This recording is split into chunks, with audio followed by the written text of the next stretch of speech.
American tea. American tea. Sabi, welcome. Thank you. Thank you, Mama. Ana mo wase ma bia le no. Ke mri lo. Excuse me. Mas e kom ni di pogida am ta sakra mi na sa. Sabi, take again no more give me. Ase kwa mo. Okay. Back then in the States, in that kind of area. Yeah. Go. Whenever you na-eri you na-eti ihe n'ọnụ. Ọbụrụ n'ụgwọ, na-eti ihe n'ọnụ. Damn, this is what we take. You know we live with them. Ke chala kwa no bi. Sabi, don't touch it. Don't touch it. I have a lot for you. Yeah, Ibrahim. Sabi, I will back you up. Hey. When she gonna minute? What's not? Go. Don't worry. Let me get you something good. Okay. From America.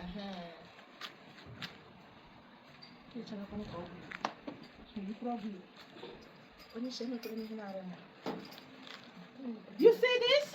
In America, yes. This is what we take for breakfast. Yeah, we know. Oh, him the make it came out.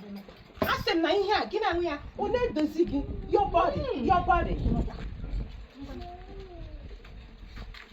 Did you see that? Come on, come on. Hold it like this.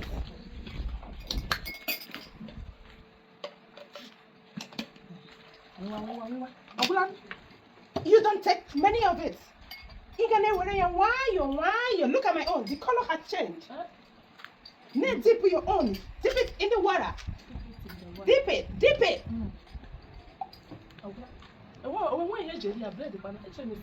you want bread? Wow, we don't take it with bread, but I'll get you one. I will get you one.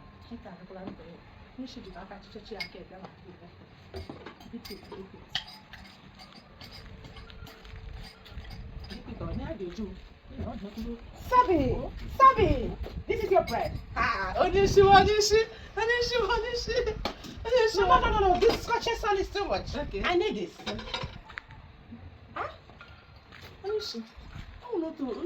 Sabi, what is it? Get home. No,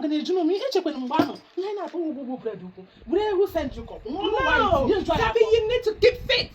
You need fitness. Sabi, hey,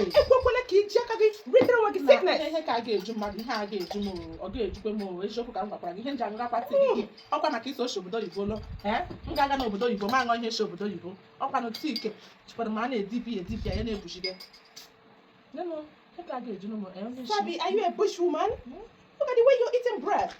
Take it easy. Where are you? Sip it. Hey! Oh, nah! What the hell? Damn! Take it easy. Take it easy. What? The way you eat? How? Sabi, this is what I got for you. Sabi, look at it. Sabi, look at what I got for you. Sabi, your packet. Take it. Hey, God, what I'm making. No. You are fine, Sabi. Hey! I got this from United States of America. From America. Oh, you know how I'm this boss. Hey! Sabi, I saw Trump with my eyes. Sabi, a lot of goodies in there. For you. This is a bunch of love. Love in the air. Everywhere, love. Sabi, I got love for you. Love. Thank you. I gotta maybe answer. Thank you. Sabi, that's the way you do. I want to get him with the guy. What I got him here? Sabi, this sweet cost $50. $50 in American Mall. That is where I got it.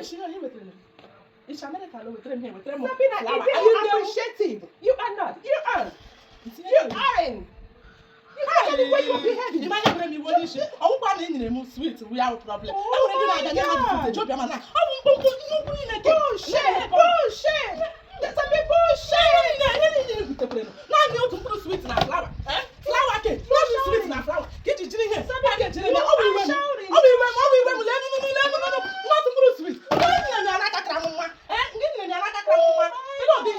Sabi, don't shout to me. Don't shout.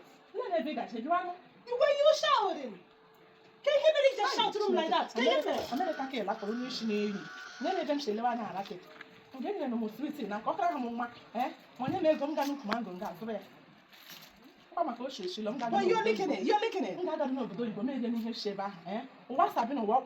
Sabi, you can sit. I promise to give you a lot of things. Sit. Well, you're not appreciative anywhere. You can sit. Oh.